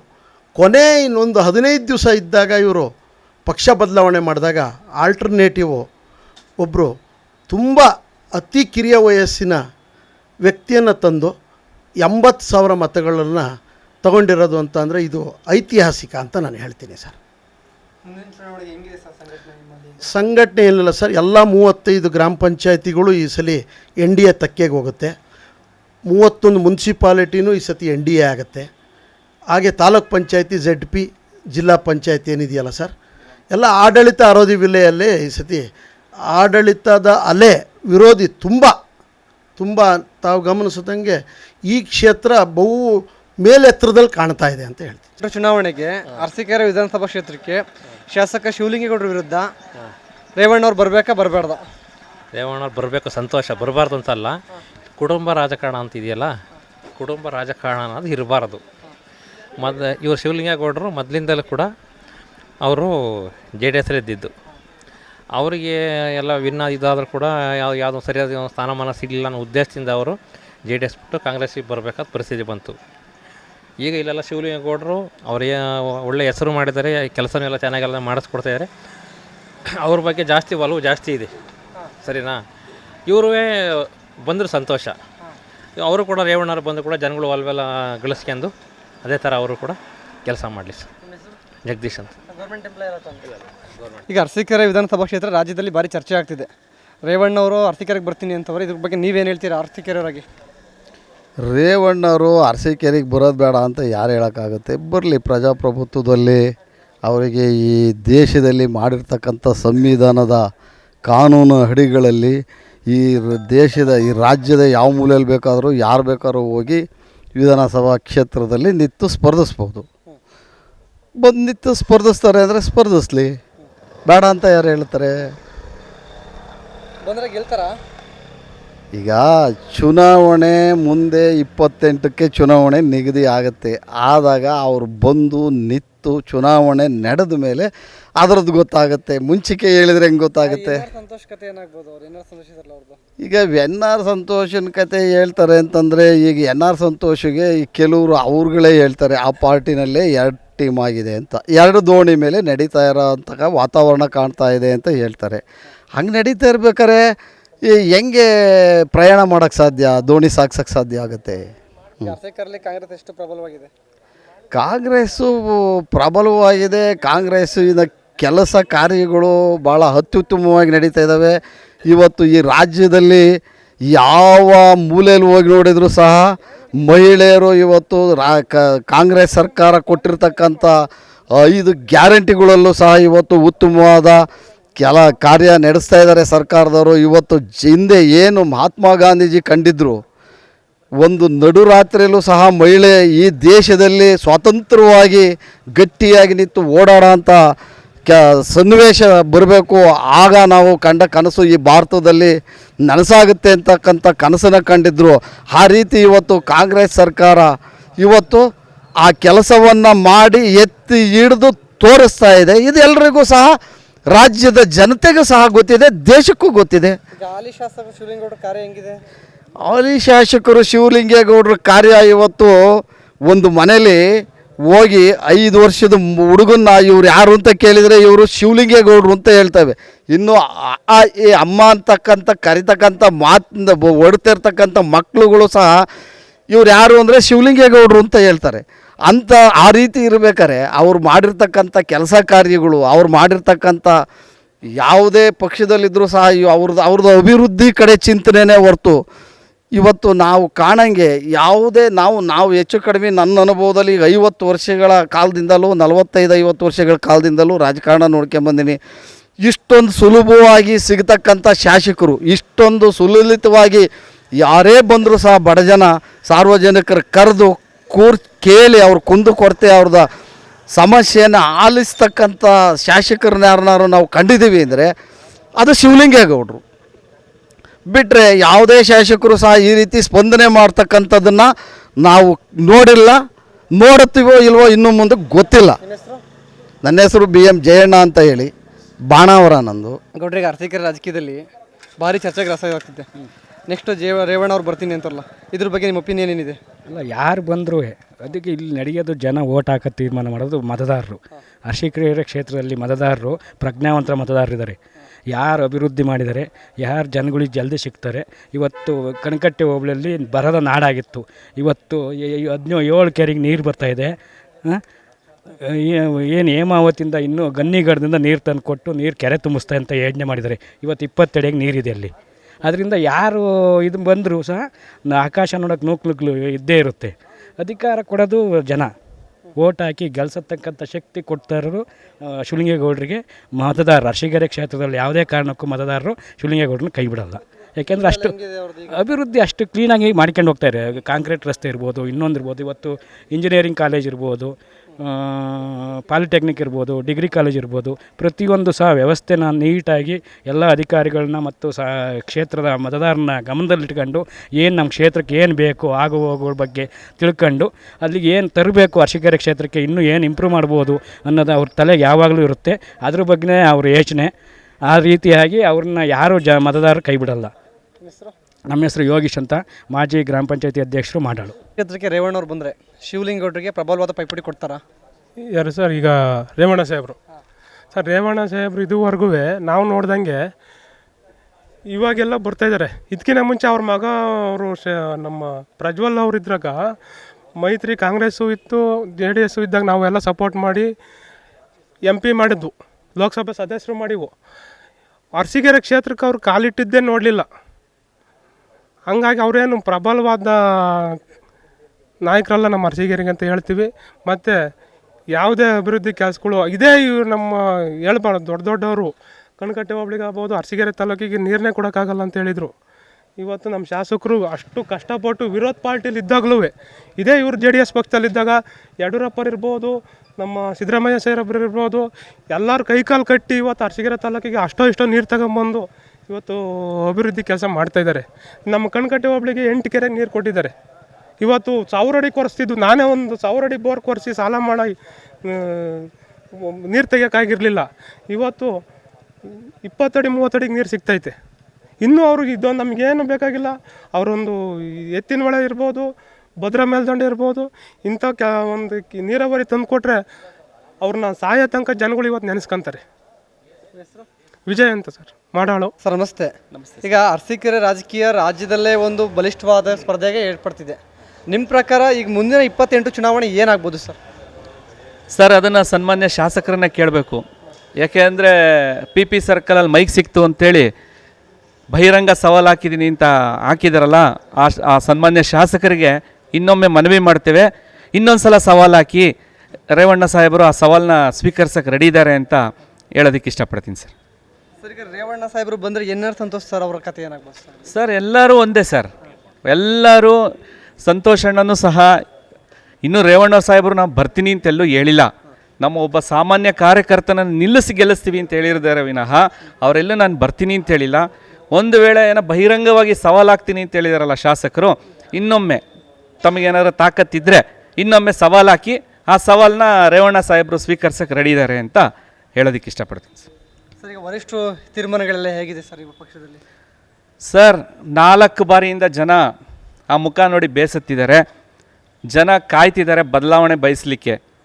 ಸರ್, ಅಭಿವೃದ್ಧಿ ಆಗಿರೋದು ಶಾಸಕ ಶಿವಲಿಂಗೇಗೌಡ ಬಿಟ್ಟು ಅರಸೀಕೆರೆ ಕ್ಷೇತ್ರ ಅಭಿವೃದ್ಧಿ ಆಗಿಲ್ಲ ಸರ್. ಕಾಂಕ್ರೀಟ್ ರಸ್ತೆ, ಕಾಂಕ್ರೀಟ್ ಚರಂಡಿ ಬಿಟ್ಟರೆ 36 ಕಚೇರಿಗಳು ಇವತ್ತು ಸರ್ಕಾರಿ ಕಚೇರಿಗಳು ಬಾಡಿಗೆನಲ್ಲಿದೆ. ಸರ್ಕಾರಿ ಶಾಲೆಗಳು ಸೋರ್ತಾ ಇದೆ, RCC ಇಲ್ಲ. ಮಕ್ಕಳು ವಿದ್ಯಾಭ್ಯಾಸಕ್ಕೆ ತುಂಬ ತೊಂದರೆ ಆಗ್ತಾಯಿದೆ. ಈಗ ಹಲವಾರು ಜ್ವಲಂತ ಸಮಸ್ಯೆಗಳಿದೆ ನೋಡಿ ಸರ್. ಈಗ ಅರಸೀಕೆರೆನಲ್ಲಿ 3 ತಿಂಗಳಿಂದ ವಿದ್ಯುತ್ ಚೆಲ್ಲಾಟ ಆಡ್ತಾ ಇದೆ. ನಿನ್ನೆಯಿಂದ PUC ಎಕ್ಸಾಮ್ ಸ್ಟಾರ್ಟ್ ಆಗಿದೆ. ಆದರೂ ಸಹ ಕರೆಂಟು ದಿನಕ್ಕೆ 30 ಬಾರಿ 40 ಬಾರಿ ಹೋಗ್ತಾ ಇದೆ. ಸನ್ಮಾನ್ಯ ಶಾಸಕರು ಇದು ಯಾವುದ್ರ ಬಗ್ಗೆನೂ ತಲೆ ಕೆಡಿಸ್ಕೊತಾ ಇಲ್ಲ. ವಾರದಲ್ಲಿ 4 ದಿನ ಬೆಂಗಳೂರಿನಲ್ಲಿ ಜಾಂಡೆ ಊರಿ ಅಲ್ಲಿ ಬರುವಂಥ ಕಮಿಷನ್ನ ಪಡ್ಕೊಳ್ಳೋ ಒಂದು ಉದ್ದೇಶದಿಂದ ಅರಸೀಕೆರೆ ಕ್ಷೇತ್ರವನ್ನು ಸಂಪೂರ್ಣವಾಗಿ ನಿರ್ಲಕ್ಷಿಸಿದ್ದಾರೆ ಸರ್. ಸರ್, ಈಗ ಅರಸೀಕೆರೆಯಲ್ಲಿ ಮೈತ್ರಿ ಹೆಂಗಿದೆ ಸರ್? ಸರ್, ಮೈತ್ರಿ ವಿಚಾರ ವರಿಷ್ಠರಿಗೆ ಬಿಟ್ಟಿದ್ದು ಸರ್. ಅವರು ಕೆಲವೇ ದಿನಗಳಲ್ಲಿ ನಮ್ಮ ಅಮಿತ್ ಶಾ ಮತ್ತು ಮೋದಿ ಅವರಿಂದ ಮತ್ತು ಹೊಸದಾಗಿ ಅಧ್ಯಕ್ಷರಾಗಿರುವಂಥ ನಿಬಿ ಅವರಿಂದ ಒಂದು ಒಳ್ಳೆಯ ಸಂದೇಶ ಬರುತ್ತೆ. ನಾವು ಈ ಸಲ ಸ್ಥಳೀಯ ಸಂಸ್ಥೆ ಚುನಾವಣೆಯಲ್ಲಿ ಮೈತ್ರಿಯನ್ನು ಮಾಡಿಕೊಂಡು ನಾವೆಲ್ಲ ಒಗ್ಗಟ್ಟಾಗಿ ಹೋಗ್ತೀವಿ ಅಂತ ಹೇಳೋದಕ್ಕೆ ಇಷ್ಟಪಡ್ತೀನಿ ಸರ್. ಸರ್, ಗಿರೀಶ್ ಅಂತೇಳಿ, ಮಾಜಿ ನಗರಸಭೆ ಅಧ್ಯಕ್ಷ. ಸರ್, 28 ಚುನಾವಣೆ ಅರಸೀಕೆರೆ ವಿಧಾನಸಭಾ ಕ್ಷೇತ್ರದಲ್ಲಿ ಏನಾಗ್ಬೋದು? ಕರ್ನಾಟಕ ರಾಜ್ಯದಲ್ಲೇ ಅರಸೀಕೆರೆ ವಿಧಾನಸಭಾ ಕ್ಷೇತ್ರ ಒಂದು ಪ್ರತಿಷ್ಠಿತ ಚುನಾವಣೆಯ ಒಂದು ಹೈ ವೋಲ್ಟೇಜ್ ಕ್ಷೇತ್ರವಾಗಿ ಮಾರ್ಪಡೋದ್ರಲ್ಲಿ ಯಾವುದೇ ಒಂದು ಸಂದೇಹ ಇಲ್ಲ. ಮುಂಬರ್ತಕ್ಕಂಥ 2028ನೇ ಚುನಾವಣೆಯಲ್ಲಿ ಈ ಕ್ಷೇತ್ರದ ಶಾಸಕರಿಗೆ ಬಹುಶಃ ಸೋಲು ಕಟ್ಟಿಟ್ಟ ಬುತ್ತಿ ಅಂತ ಈ ಸಂದರ್ಭದಲ್ಲಿ ಹೇಳ್ಬೇಕಾಗತ್ತೆ. ಯಾಕೆ ಅಂತ ಅಂದರೆ ಇವರು 3 ಬಾರಿ ಮಾತೃಪಕ್ಷ JDSನ ಮಾಜಿ ಪ್ರಧಾನಿಗಳಾದಂಥ HD ದೇವೇಗೌಡರ ಸಾಹೇಬರ ಆಶೀರ್ವಾದ, ಮತ್ತು ನಮ್ಮ ನಾಯಕರಾದಂಥ ರೇವಣ್ಣ ಸಾಹೇಬರ ಆಶೀರ್ವಾದದ ಮೂಲಕ ಈ ಕ್ಷೇತ್ರದಲ್ಲಿ ಅವರು 3 ಬಾರಿ ಈ ಕ್ಷೇತ್ರ ಹೇಳಿ ಕೇಳಿ ಒಂದು ಗಂಡಸಿ ಹೋಬಳಿಯ ಬಿಟ್ಟರೆ ಈ ಭಾಗದಲ್ಲಿ ಅತಿ ಹೆಚ್ಚು ಅಹಿಂದ ಮತದಾರರು ಇರ್ತಕ್ಕಂಥ ವಿಧಾನಸಭಾ ಕ್ಷೇತ್ರ. ಈ ಕ್ಷೇತ್ರದಲ್ಲಿ ಕೇವಲ ನಮ್ಮ ಏನು ಅಹಿಂದ ಸಮಾಜ ಇದೆ ಅವ್ರನ್ನ ತಮ್ಮ ಓಟ್ಗಿನ ಮತ ಬ್ಯಾಂಕ್ಗಾಗಿ 3 ಬಾರಿ 4 ಬಾರಿ ಬಳಸ್ಕೊಂಡ್ರೆ ವಿನಃ ಅವ್ರಿಗೆ ಯಾವುದೇ ಒಂದು ಉತ್ತಮವಾದಂಥ ಸರ್ಕಾರದ ನಾಮಿನಿಲಿರ್ಬೋದು, ಗುತ್ತಿಗೆದರಲ್ಲಿರ್ಬೋದು ಅವ್ರನ್ನ ಯಾವುದೇ ಮುಂದಕ್ಕೆ ತರಲಿಕ್ಕೆ ಪ್ರಯತ್ನ ಮಾಡಲಿಲ್ಲ. ಉದಾಹರಣೆಗೆ ನಮ್ಮ ಸಹೋದರರಾದಂಥ ಇಲ್ಲಿ ಗಿರೀಶಣ್ಣ ಅವ್ರು ನಿಂತಾರೆ. ಅವ್ರನ್ನ ಕಳೆದ ಇಲ್ಲಿ ನಮ್ಮ ನಗರಸಭೆ ಚುನಾವಣೆಯಲ್ಲಿ ಪರಿಶಿಷ್ಟ ಪಂಗಡದ ಒಂದು ಮೀಸಲಾತಿ ಅಡಿಲಿ ಅವರಿಗೆ ಅಧ್ಯಕ್ಷ ಸ್ಥಾನ ಸಿಕ್ತು. ಆದರೆ ಅವ್ರನ್ನ ಅಷ್ಟು ವರ್ಷ ಆಡಳಿತ ನಡೆಸ್ತಕ್ಕೆ ಬಿಡಲಿಲ್ಲ, ಒಂದು ಸಭೆನೂ ಕೂಡ ನಡೆಸೋದಕ್ಕೆ ಬಿಡಲಿಲ್ಲ. ಇವರು ಕೇವಲ ಇವರ ಹಿಂಬಾಲಕರ ಮೂಲಕ ಬಹುಶಃ ಒಂದು 4-5 ಜನ ಇದ್ದಾರೆ ಈ ಕ್ಷೇತ್ರದಲ್ಲಿ. ಅದರಲ್ಲಿ ಪ್ರಮುಖವಾಗಿ ಗುತ್ತಿಗೆದಾರರು. ಅವ್ರ ಮೂಲಕ ಏನೇನು ಇವ್ರಿಗೆ ಸಂದಾಯ ಆಗಬೇಕು. ಅಷ್ಟು ಬಿಟ್ಟರೆ ಕ್ಷೇತ್ರದ ಅಭಿವೃದ್ಧಿ ಶೂನ್ಯ. ಕಳೆದ ನಮ್ಮ JDS ಮತ್ತು ಕಾಂಗ್ರೆಸ್ಸು ಮೈತ್ರಿ ಇದ್ದಂಥ ಸಂದರ್ಭದಲ್ಲಿ ಈ ಭಾಗಕ್ಕೆ ಅತಿ ಹೆಚ್ಚು ಸೌಲಭ್ಯ ಏನಾರವೇ ಸಿಕ್ಕಿತೆ ಅಂದರೆ ಮಾನ್ಯ ಕುಮಾರಣ್ಣ ಅವರು ಮುಖ್ಯಮಂತ್ರಿ ಆದಂಥ ಸಂದರ್ಭದಲ್ಲಿ ಸಿಕ್ಕಿತವನಃ ಈಗ ಇನ್ನೊಂದು 2-3 ತಿಂಗಳು ಕಳೆದ್ರೆ 3 ವರ್ಷ ತಲುಪ್ತೈತೆ ಈ ಒಂದು ಸರ್ಕಾರ ರಚನೆಯಾಗಿ ಯಾವುದೇ ಅಭಿವೃದ್ಧಿ ಇಲ್ಲ. ಉದಾಹರಣೆಗೆ ಇವತ್ತು ಹೇಳ್ಬೇಕು ಅಂತ ಅಂದರೆ ಒಂದು ರೋಡಿನ ಗುಂಡಿ ಕೂಡ ಮುಚ್ಚಕ್ಕಾಗಿಲ್ಲ, ಒಂದೇ ಒಂದು ಗುಂಡಿ ಮುಚ್ಚಕ್ಕಾಗಿಲ್ಲ. ಮತ್ತು ಈ ಗ್ಯಾರಂಟಿ ಹೆಸರಲ್ಲಿ ಯಾವ್ದಾರ ಒಂದು ಬಸ್ ಸ್ಟ್ಯಾಂಡಲ್ಲಿ ಏನಾರು ನಿಂತ್ಕತ್ತು ಅಂತ ಅಂದರೆ ದಿನವೆಲ್ಲ ನಿಂತ್ಕೋಬೇಕು. ಬಸ್ಸಿನ ವ್ಯವಸ್ಥೆ ಇಲ್ಲ. ಆಮೇಲೆ ಗ್ರಾಮೀಣ ಭಾಗದಲ್ಲಿ ಒಂದು ಆಸ್ಪತ್ರೆಗೆ ಸರಿಯಾದಂಥ ಒಬ್ಬರು ನರ್ಸ್ ಇಲ್ಲ. ಸರ್ಕಾರಿ ಶಾಲೆಗಳೆಲ್ಲ ಇದಾಗಿ ಹೋಗ್ತವೆ. ಇವರು ಮಂತ್ರಿ ದರ್ಜೆಯ ಸ್ಥಾನಮಾನದ ಒಂದು ಏನು ಗ್ರಾಮ ಮಂಡಳಿ ಅಧ್ಯಕ್ಷ ಸ್ಥಾನ ತಗೊಂಡು ಅವರು ಎಸ್ಕಾಟಲ್ಲಿ ಓಡಾಡ್ತಾ ಇದ್ದಾರೆ ವಿನಃ ಯಾವುದೇ ಒಂದು ಅಭಿವೃದ್ಧಿ ಮಾಡ್ತಾ ಇಲ್ಲ. ಪೂಜೆ ಮಾಡ್ತಾರೆ. ಅಲ್ಲಿ 20 ಲಕ್ಷ. ಈಗ ಉದಾಹರಣೆಗೆ ನಾನು ಕೊಂಡೇನಾಳು ಗ್ರಾಮ ಪಂಚಾಯತಿ ಅಲ್ಲಿ 1 ಕೋಟಿ, ಇಲ್ಲಿ 1-2 ಕೋಟಿ, 7 ಕೋಟಿ ಅಂತ ಬತ್ತೈತೆ ಹೊರತು ಒಂದೇ ಒಂದು ರೋಡಿಗೆ ಗುಂಡಿ ಮುಚ್ಚಕ್ಕಾಗ್ತಾ ಇಲ್ಲ. ಬರೀ ಇವ್ರ ಅಭಿವೃದ್ಧಿ ಇಷ್ಟು ಹೇಳ್ಬೇಕಾಗುತ್ತೆ. ಮತ್ತು ಇವರ ಹಿಂಬಾಲಕರ ಮೂಲಕ ಏನು ಗುತ್ತಿಗೆದಾರರಿಗೆ ಅವರಿಗೆ ಕಮಿಷನ್ ಪಡಿತಾವ್ರೆ, ಇಷ್ಟಕ್ಕೆ ಮಾತ್ರ ಸೀಮಿತ ಹೊರತು ಮುಂದಿನ ಚುನಾವಣೆ ಬಹುಶಃ ಕಳೆದ ಚುನಾವಣೆಯಲ್ಲಿ ಇವರು ಸೋಲ್ಬೇಕಾಗಿತ್ತು. ಗ್ಯಾರಂಟಿಯ ಹೆಸರಿನಲ್ಲಿ ಮತಗಳನ್ನ ಪಡೆದು ಗೆದ್ರ ವಿನಃ ಕಳೆದ ಚುನಾವಣೆಯಲ್ಲಿ ಇವರಿಗೆ ಸೋಲ್ಬೇಕಾಯಿತು. ಆಮೇಲೆ ನಮಗೆ ಅಭ್ಯರ್ಥಿ JDSಯಿಂದ ಅಭ್ಯರ್ಥಿ ಲಾಸ್ಟು ಬಿಫೋರ್ ಒಂದು 15-20 ದಿನ ಇದ್ದಂಥ ಸಂದರ್ಭದಲ್ಲಿ ನಮಗೆ ಚುನಾವಣೆ ಇದಾಯಿತು. NR ಸಂತೋಷಣ್ಣ ಅವರು BJPಲಿದ್ದರು. BJP JDS ಕಾಂಗ್ರೆಸ್ ಕಾರ್ಯಕರ್ತರುಗಳ BJP ಮತ್ತು JDS ಕಾರ್ಯಕರ್ತರುಗಳ ಮಧ್ಯೆ ಒಂದು ಒಡಂಬಡಿಕೆ ಆಗಲಿಲ್ಲ. ಚುನಾವಣೆ ಸಂದರ್ಭದಲ್ಲಿ ಇಬ್ಬರು ವಿಶ್ವಾಸದಲ್ಲಿ ಕೂತು ಚರ್ಚೆ ನಡೆಸೋಕ್ಕಾಗಲಿಲ್ಲ. ಹಂಗಾಗಿದಾತ ಹೊರತು ಮುಂದಿನ ಚುನಾವಣೆಯಲ್ಲಿ ಅವ್ರಿಗೆ ಗೊತ್ತು. ಅವರೇ ಇವತ್ತು ಹತಾಶೆಗೆ ಏನೇನು ಮಾತಾಡ್ತಾವ್ರೆ. ಒಂದು ಸಣ್ಣ ಸಮಾಜದವ್ರ ಮೇಲೆ ಗದೆ ಪ್ರಹಾರ ಮಾಡ್ತಾವ್ರೆ ಶಾಸಕರು. ಯಾವುದೋ ಒಂದು ಪ್ರಸನ್ನ ಅಂತೇಳಿ ಡಿಸ್ಟಿಕ್ಕು ಮಾದಿಗ ದಂಡೋರ ಸಮಿತಿ ಯುವ ಘಟಕದ ಅಧ್ಯಕ್ಷ.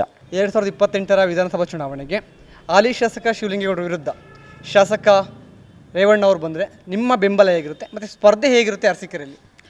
ಸರ್, ಈಗ ಮಾನ್ಯ ಶಾಸಕರು ಶಿವಲಿಂಗೇಗೌಡರು ಇದುವರೆಗೂ 2008ರಿಂದ ಈಗೇನು ಹೇಳ್ತಾರಲ್ಲ, ಎಲ್ಲ ಮೈಕ್ ಸಿಕ್ಕಿರೆ ನಾನು ಗಂಡಸ್ತಾನಿದ್ರೆ ಬರಲಿ, ತಾಕತ್ತಿದ್ರೆ ಬರಲಿ ಅಂತ. ಅವರು 2008ರಿಂದ ಗಂಡಸ್ತಾನ ಚುನಾವಣೆ ಮಾಡೇ ಇಲ್ಲ. ಯಾಕೆ ಅಂದರೆ ಇಲ್ಲಿ ಸ್ಪರ್ಧೆ ಮಾಡ್ತಿದ್ದಂಕ ಬೇರೆ ಪಕ್ಷದ ಅಭ್ಯರ್ಥಿಗಳು ಒಂದು ಬಾರಿ ನಿಂತಂಥವ್ರು ಇನ್ನೊಂದು ಬಾರಿ ನಿಲ್ತಿರಲಿಲ್ಲ. ಸಂಘಟನೆ ಕೊರತೆ ಆಗ್ತಿತ್ತು. ಇವನು ಆಳೂರು ಗುಳದನ ಗೌಡ ರೀತಿಯಲ್ಲಿ ಕೆಲಸ ಮಾಡ್ಕೊಂಡು ಹೋದ್ರು ಅಷ್ಟೇ. ಇಲ್ಲಿ ಯಾರು ಹೇಳಲಿಲ್ಲ, ಕೇಳಲಿಲ್ಲ. ಕಳೆದ ಬಾರಿ 2018ರಲ್ಲಿ ಕಾಂಗ್ರೆಸ್ ಅಭ್ಯರ್ಥಿ ಆದಂಥ ಶಶಿದವರು 57,000 ಮತ ತಾಡಿದರು. 2023ಕ್ಕೆ ಹಿಂದೆ ಸರಿದ್ರು.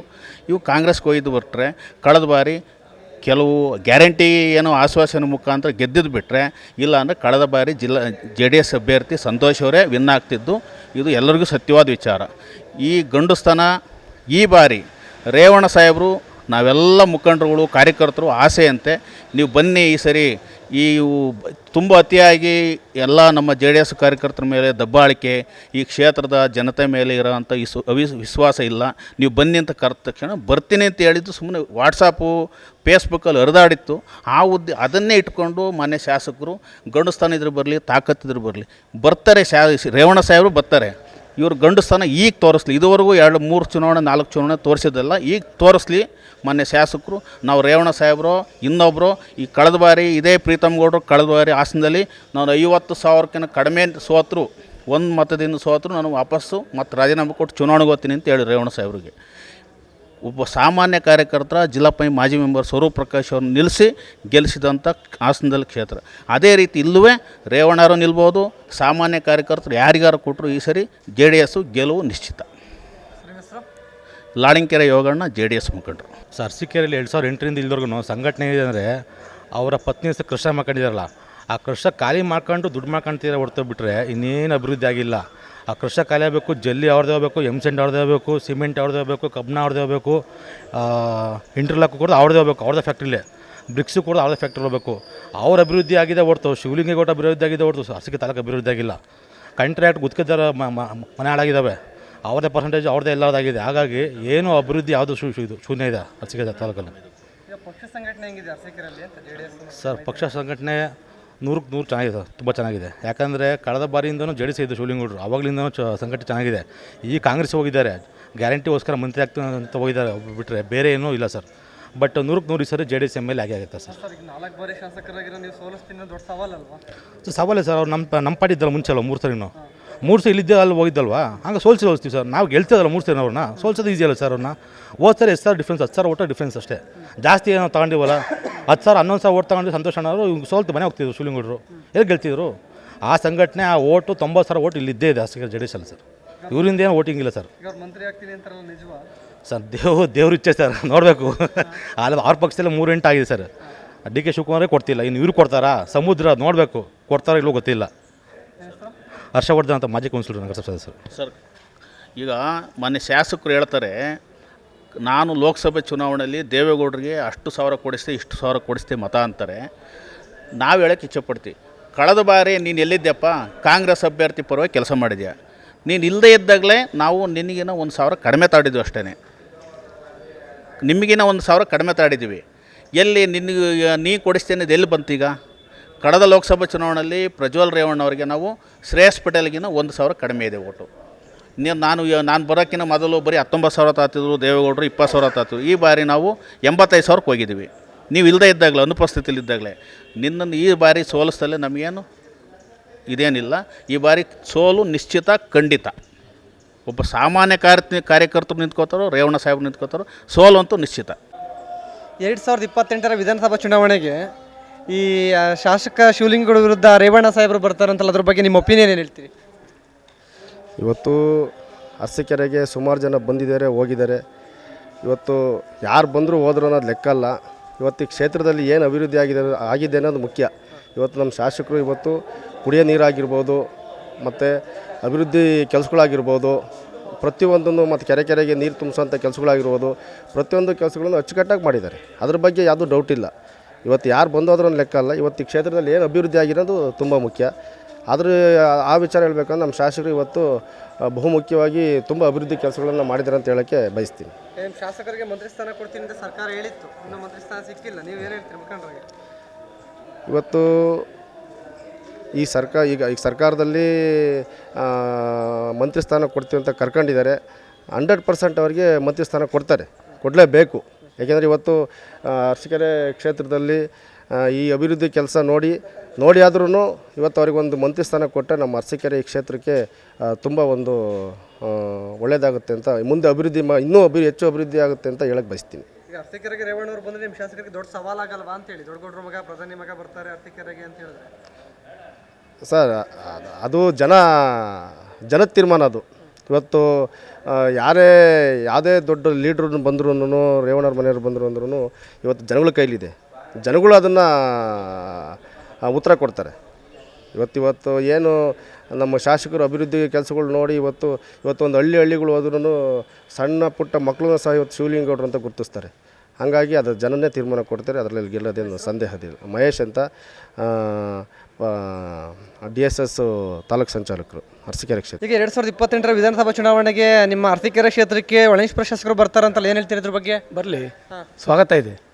ಕರ್ನಾಟಕದಲ್ಲಿ ಯಾರು ಯಾವ ಕ್ಷೇತ್ರದಲ್ಲಾದರೂ ಸ್ಪರ್ಧೆ ಮಾಡ್ಬೋದು, ಅವಕಾಶ ಇದೆ. ಅವ್ರು ಇಲ್ಲಿಂದ ಮಧುಗಿರಿವರೆಗೂ ಹೋಗಿದ್ದಾರೆ, ಆ ಕುಟುಂಬ ಮಂಡ್ಯ ಜಿಲ್ಲೆಗೂ ಹೋಗಿದೆ, ಇದಕ್ಕೆ ರಾಮನಗರಕ್ಕೂ ಹೋಗಿದೆ, ಎಲ್ಲ ಕಡೆಯಲ್ಲೂ ಕೂಡ ತುಮಕೂರಿಗೂ ಹೋಗಿದೆ. ಎಲ್ಲ ಕಡೆಯಲ್ಲೂ ಕೂಡ ಸ್ವಾಗತ ಮಾಡುತ್ತೆ, ಕಾಂಗ್ರೆಸ್ ಸ್ಪರ್ಧೆ ಮಾಡುತ್ತೆ. ಈ ಕ್ಷೇತ್ರದಲ್ಲಿ ಆ ಕ್ಷೇತ್ರದ ಶಾಸಕರ ಅಭಿವೃದ್ಧಿ ಇದೆಯಲ್ಲ, ಅಭಿವೃದ್ಧಿ ಮುಂದೆ ಚುನಾವಣೆ ನಡೆಯುತ್ತೆ. ಜನಾಭಿಪ್ರಾಯ ಯಾರನ್ನಾರು ಗೆಲ್ಲಿಸ್ಬೋದು.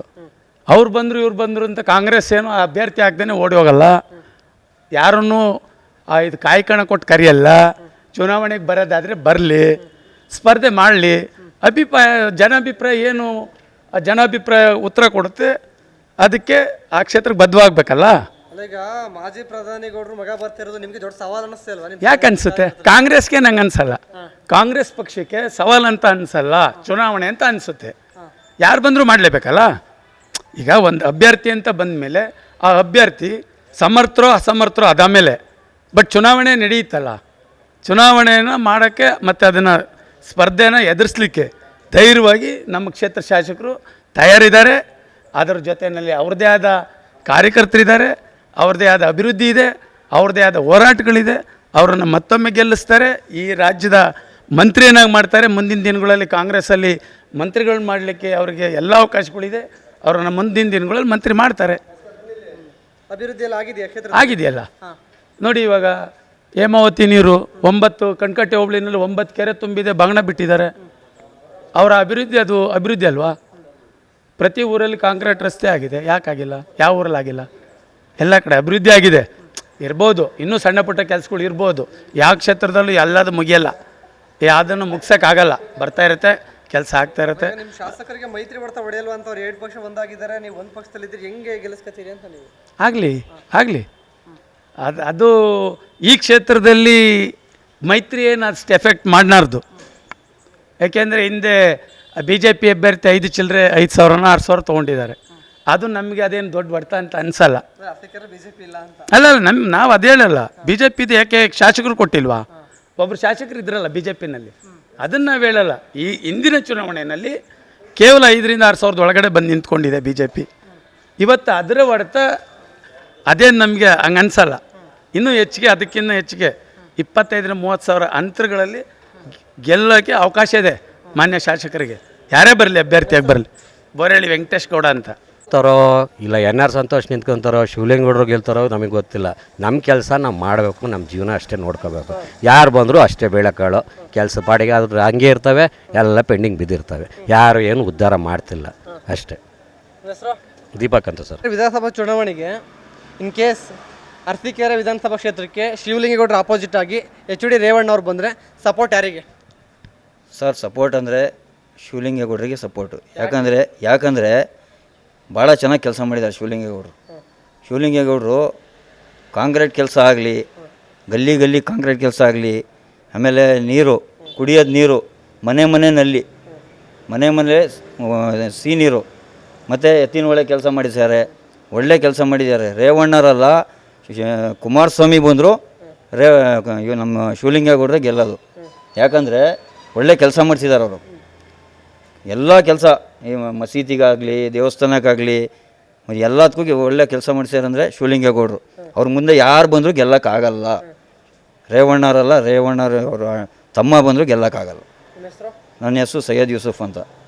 ಮುಂದೆ ಬರೋ ಚುನಾವಣೆಗೆ ಅಲ್ಲಿರೋ ಶಾಸಕ ಶಿವಲಿಂಗೇಗೌಡರ ವಿರುದ್ಧ HD ರೇವಣ್ಣ ಅವ್ರು ಬಂದರೆ ನಿಮ್ಮ ಸಪೋರ್ಟ್ ಯಾರಿಗೆ ಮತ್ತು ಯಾಕೆ ಬೆಂಬಲ ಕೊಡ್ತೀರಾ?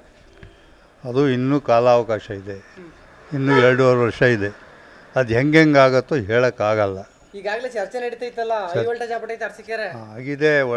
ಈಗ ಶಿವಲಿಂಗೇಗೌಡರು ದಳದರೆ, ಅವರು 2 ಸರಿ ದಳದಲ್ಲಿ ಗೆದ್ದಾರೆ, 2 ಸಲ ಕಾಂಗ್ರೆಸ್ಸಲ್ಲಿ ಗೆದ್ದಾರೆ. ಬಂದ ಮೇಲೆ ಅವ್ರು ಯಾರು ಹೆಂಗಿದ್ರು ಆ ಕಡೆ ನಾವು ಹೋಗಿದ್ದೀವಿ. ದಳದರೆ ಇದ್ದು ನಾವು, ಆಮೇಲೆ ಕಾಂಗ್ರೆಸ್ಸಿಗೆ ಬಂದರು ಆ ಕಡೆನೇ ಹೋದು. ಯಾಕಂದರೆ ವ್ಯಕ್ತಿತ್ವ ನೋಡಿ ಹೋದು. ಒಳ್ಳೆ ಕೆಲಸ ಮಾಡಿಸ್ತಾರೆ, ಚಾಲೆಂಜ್ ಮಾಡ್ತಾರೆ. ಆಮೇಲೆ ಯಾರಿಗೂ ಏನು ಇದು ಮಾಡೋಕ್ಕೆ ಹೋಗಲ್ಲ, ಅನ್ಯಾಯ ಮಾಡೋಕ್ಕೆ ಹೋಗಲ್ಲ.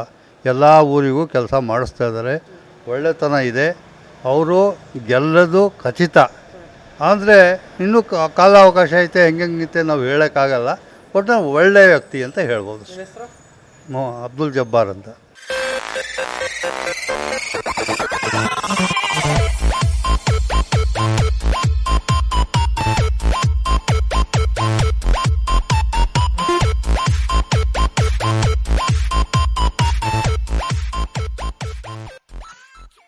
ರೇವಣ್ಣರಲ್ಲ, ಕುಮಾರಸ್ವಾಮಿ ಬಂದರು ಶಿವಲಿಂಗೇಗೌಡರೇ ಗೆಲ್ಲೋದು. ರೇವಣ್ಣವರು ಅರಸೀಕೆರೆಗೆ ಬರೋದು ಬೇಡ ಅಂತ ಯಾರು ಹೇಳೋಕ್ಕಾಗುತ್ತೆ, ಬರಲಿ. ಅದಕ್ಕೆ ಇಲ್ಲಿ ನಡೆಯೋದು ಜನ ಓಟ್ ಹಾಕೋ ತೀರ್ಮಾನ ಮಾಡೋದು ಮತದಾರರು. ಅದ್ರದ್ದು ಗೊತ್ತಾಗುತ್ತೆ, ಮುಂಚಿಕೆ ಹೇಳಿದ್ರೆ ಹೆಂಗೆ ಗೊತ್ತಾಗುತ್ತೆ? PP ಸರ್ಕಲ್ ಅಲ್ಲಿ ಮೈಕ್ ಸಿಕ್ತು ಅಂತೇಳಿ ಬಹಿರಂಗ ಸವಾಲ್ ಹಾಕಿದಾರಲ್ಲ, ಗ್ಯಾರಂಟಿಯ ಹೆಸರಿನಲ್ಲಿ ಮತಗಳನ್ನ ಪಡೆದು ಗೆದ್ರ ವಿನಃ ಸೋಲ್ಬೇಕಾಯ್ತು. ಧೈರ್ಯವಾಗಿ ನಮ್ಮ ಕ್ಷೇತ್ರ ಶಾಸಕರು ತಯಾರಿದ್ದಾರೆ. ಇವ್ರು ಗಂಡು ಸ್ಥಾನ ಈಗ ತೋರಿಸ್ಲಿ. ಈ ಕ್ಷೇತ್ರದಲ್ಲಿ ಮೈತ್ರಿ ಏನು ಅಷ್ಟು ಎಫೆಕ್ಟ್ ಮಾಡಲಾರ್ದು. ಯಾರು ಬಂದರೂ ಅಷ್ಟೇ ಬೇಳೆಕಾಳು, ಕೆಲಸ ಪಾಡಿಗೆ ಆದ್ರೆ ಹಂಗೆ ಇರ್ತವೆ, ಎಲ್ಲ ಪೆಂಡಿಂಗ್ ಬಿದ್ದಿರ್ತವೆ. ಯಾರು ಏನು ಉದ್ಧಾರ ಮಾಡ್ತಿಲ್ಲ ಅಷ್ಟೇ. ಆ ಕೃಷಿ ಖಾಲಿ ಮಾಡ್ಕೊಂಡು ದುಡ್ಡು ಮಾಡ್ಕೊಂತೀರ ಹೊಡ್ತಾ ಬಿಟ್ರೆ ಇನ್ನೇನು ಅಭಿವೃದ್ಧಿ ಆಗಿಲ್ಲ. ಜನಾಭಿಪ್ರಾಯ ಯಾರನ್ನಾರು ಗೆಲ್ಲಿಸ್ಬೋದು.